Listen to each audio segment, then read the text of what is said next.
Hey guys, Oblivion903 here once again, and this is the final episode of this season of Flashback Friday. Over the past 6 videos, I've looked back at some of the most iconic video games of all time, games that have truly changed the industry forever. And I've got to say before I get started that this one was a lot harder to make than most. Normally with these videos I play the game for a few hours and then just sort of like cut it up, show the highlights, the best bits, stuff that show off the features in the gameplay, etc, etc. But like I said, this one was a little bit harder. The reason being is because the highlight of this game is from the moment you turn the console on until the moment the credits end. An absolutely fantastic game, and one that is really hard just to condense and show the best bits in these few minutes that you've got here. This week's game not only changed the industry, it sold 7.6 million copies during its initial release and over 10 million copies in total. It's one of my favourite games of all time and one that I could play over and over again. This, guys, is the Ocarina of Time.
Released at the end of 1998 on the Nintendo 64, it was the 5th game in the Legend of Zelda series and the first to have 3D graphics. The game focuses around the hero of the series called Link, and in this game he is a forest boy who knows nothing of life outside of the forest.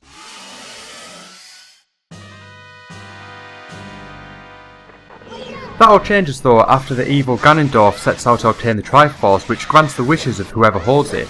Link is then joined by a fairy named Navi and sets out on a quest to recover the Triforce and save Hyrule. During the quest, Link has to tackle many different dungeons, he comes across many colourful characters, he travels through time and even learns a new instrument along his way. After learning of the evil that's unfolding, Link leaves the forest to meet up with Princess Zelda in the Hyrule Castle. After meeting with Zelda, Link continues his quest to gather the spiritual stones so that he can claim the Triforce and save Hyrule.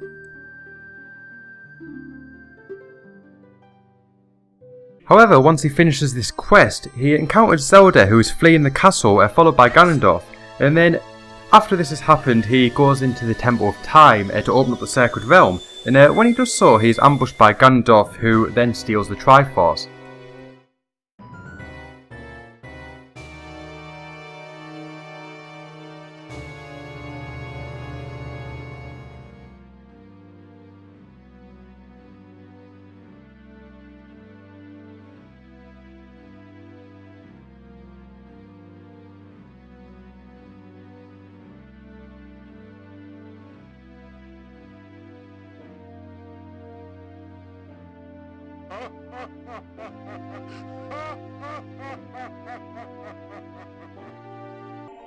After all this has occurred, Link then awakens 7 years later as an adult in the Chamber of Sages. After learning of the darkness that has taken over Hyrule since he's been gone, Link must travel to numerous different temples before having a final showdown with Ganondorf in his tower. Once Ganondorf is defeated, he is trapped in a dark realm and Hyrule is once again safe from evil. After all that's done and Hyrule is once again safe, Link is then sent back to the forest as a child to live out the remainder of his childhood, and everyone lives happily ever after. Now what a nice story that was, and now let's take a look at the development of the game itself. Now at this point in the video I normally give out some interesting facts or just some sort of fun trivia just about some of the development issues with the game and maybe features that were meant to be in it but were later removed, which usually would have made the game to be absolutely terrible. Unfortunately though, it was pretty hard to research stuff like that for this game, I think it's just because the game is that fantastic that it truly does just speak for itself.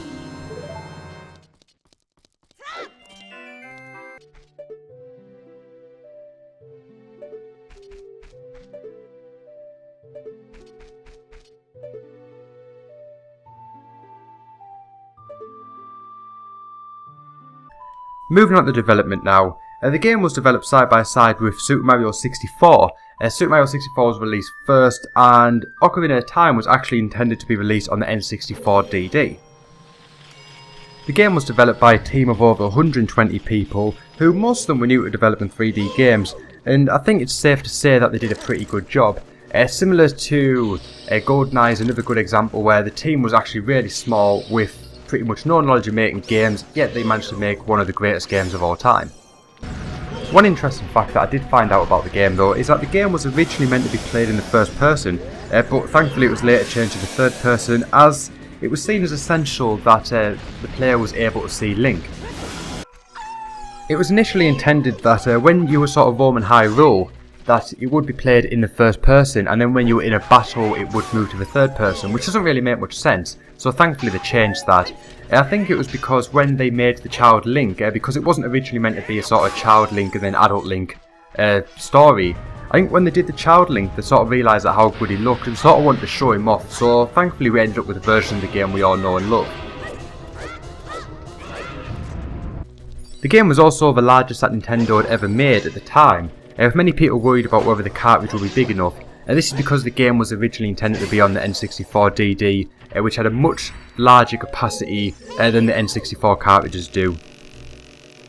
One of the ideas to get around this was to have the gameplay a bit like Super Mario 64, with Ganondorf's castle being the central hub, and Link travelling to various worlds from there, much like how Mario teleports to worlds through the paintings. Personally, I don't think it would have had much success due to being basically just a clone of Mario, so thankfully it did fit on the cartridge and we ended up with a game that we all know and love.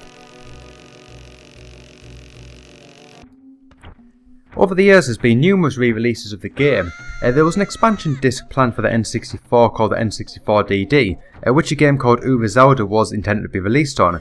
This never happened though, and the game was eventually cancelled. However, it was later re-released on the GameCube as the Master Quest. Over the years the game was also ported to the iQue in China as well as the Wii's Virtual Console.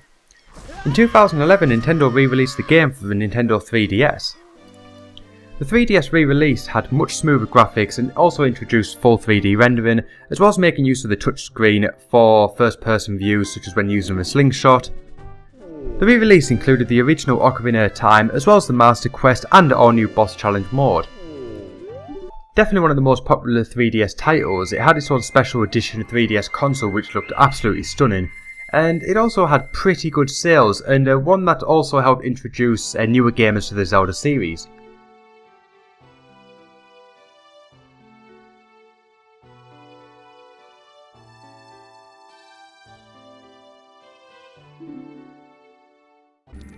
After the initial release on the N64, the game received great reviews, including some perfect scores.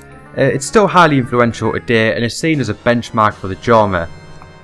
I've got to say this is one of my favourite games of all time and one that I can play over and over again.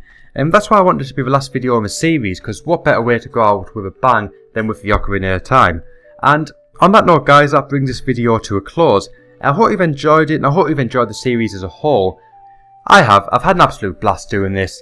Now hopefully I'll be back with a second series. I'd really like to do it, so if you guys want it, let me know and that'll probably spur me on to do it even quicker, and hopefully we can make the second series even bigger than this one. And if you haven't already, check out the last videos from the series, they're all in the description box, and I will see you guys very soon in the next video.